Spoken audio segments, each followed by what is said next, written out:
talking about amplitude and period.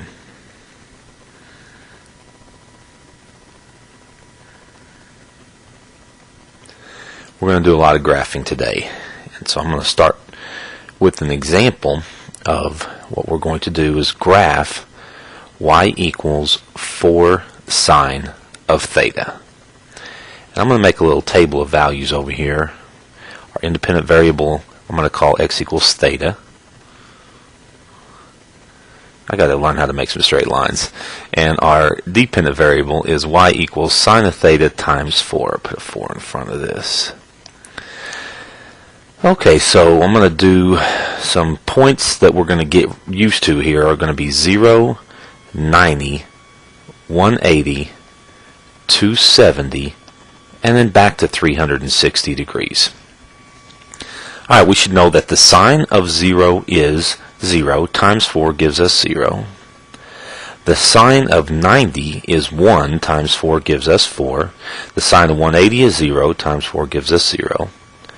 The sine of 270 is negative 1 times 4 gives us negative 4, and the sine of 360 is 0, and of course times 4 gives us 0.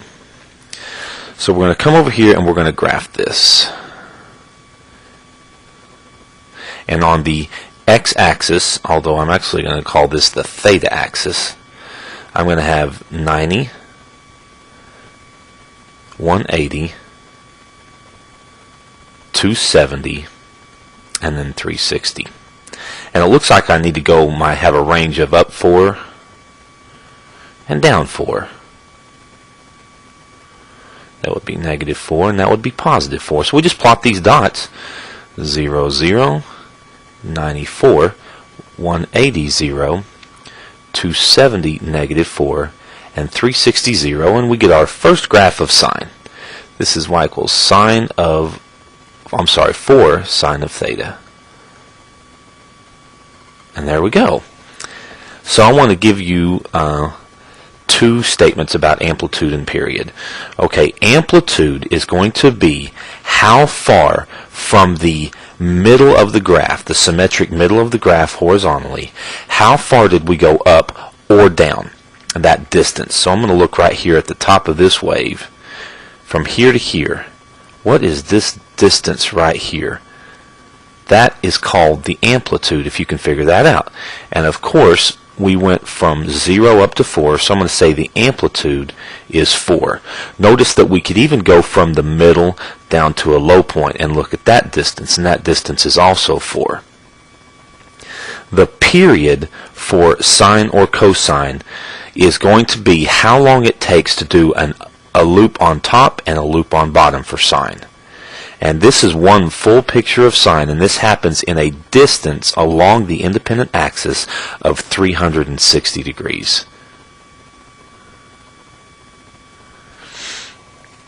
So there's our first graph.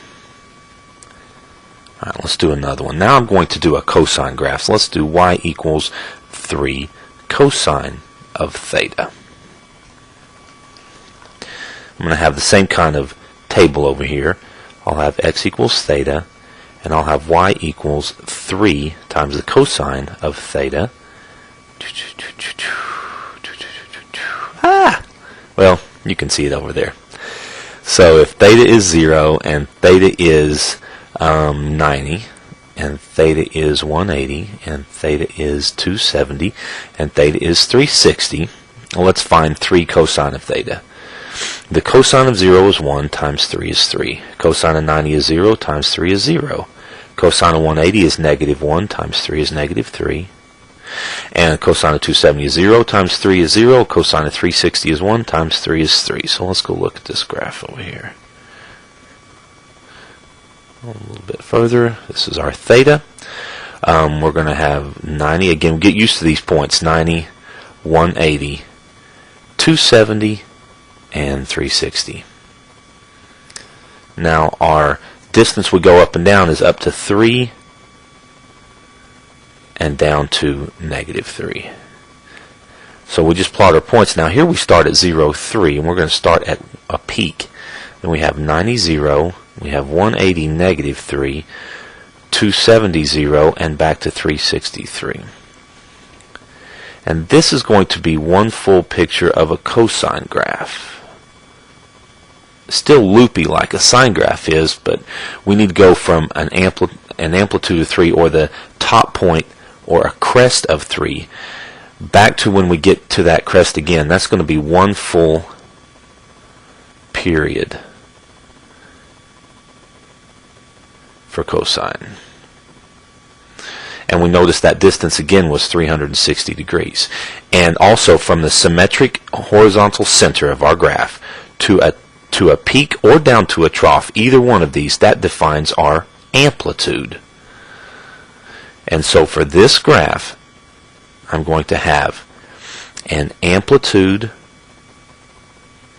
of 3, and the period is equal to 360 degrees. So it looks like it's pretty simple. If we see a number in front of cosine or a number in front of sine, that becomes our amplitude. And so far our period for both examples has been 360 degrees. Okay, let's do another example here. What about y equals the sine of 3 theta? Now I'm going to make a chart here that you're probably not used to. So I'm going to have 3 theta, and I'm going to have theta, and then I'm going to have the sine of 3 theta. Now underneath 3 theta,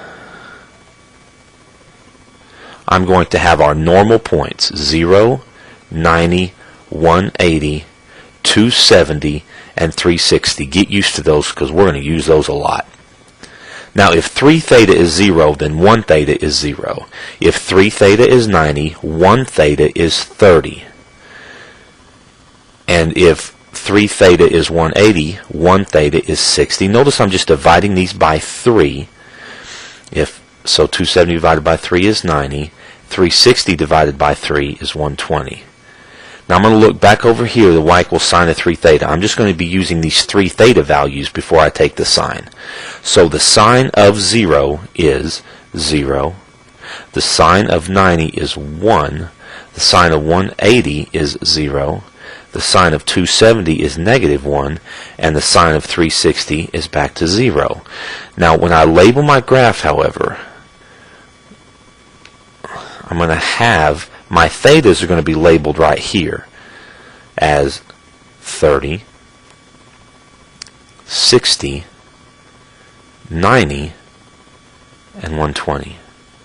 And then I need to go up and down 1 and negative 1.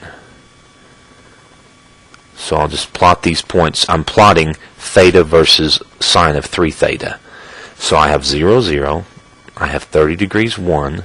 I have 60 degrees 0, 90 degrees negative 1, 120 degrees back to 0, and then I've got that sine graph.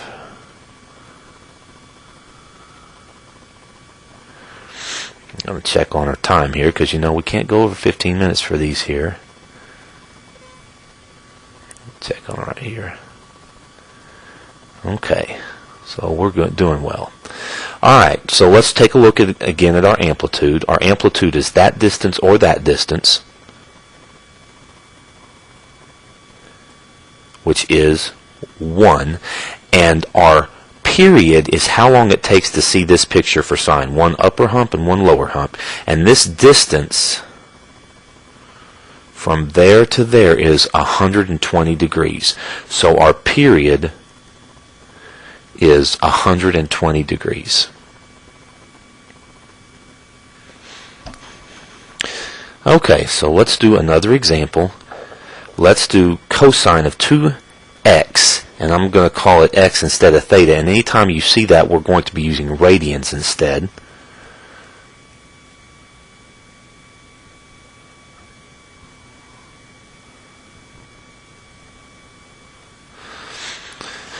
Okay, so I'm going to have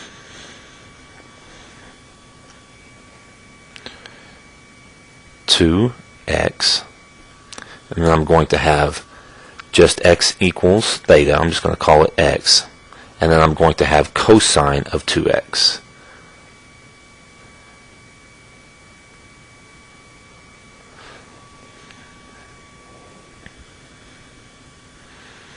All right. Now here,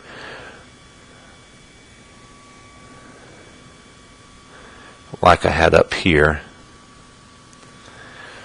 I still am going to put 0, 91, 82, 73, 60, except I'm going to be using radians this time. So in radians, 0 degrees is 0, but 90 degrees is pi over 2. 180 degrees is pi. 270 degrees is 3 pi over 2. And then 360 degrees is 2 pi.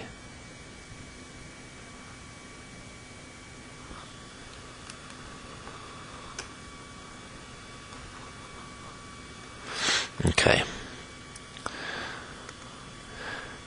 Let me get my pen back here.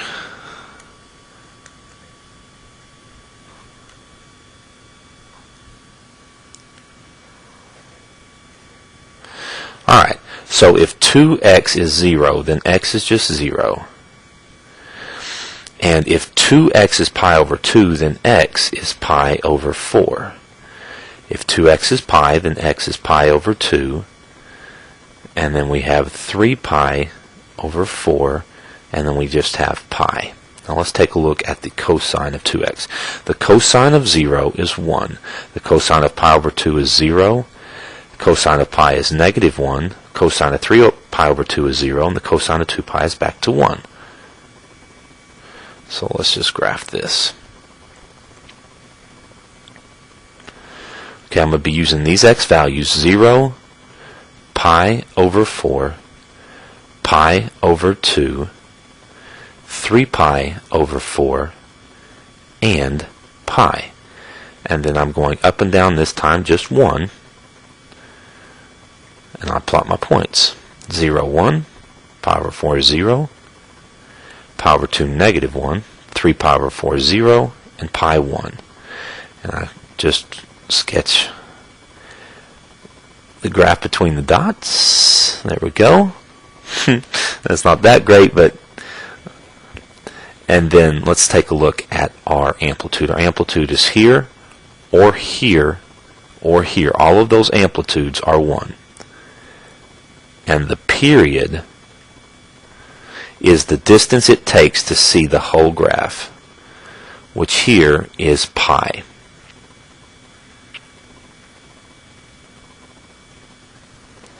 Okay, so this is what we're going to say to close this out. We are going to say that the period of y equals cosine of bx is 360 degrees divided by b, or if we're dealing with radians, 2 pi divided by b. Notice that here we were dealing with radians. If we take 2 pi divided by that number 2, which is the number in front of the x, we'll get our period of pi. And the amplitude of y equals, let's use sine this time, a sine of x is equal to a. So the number that is in front of the sine or cosine is your amplitude. And of course, if you don't see 1, then it's just a 1. And that is enough for now.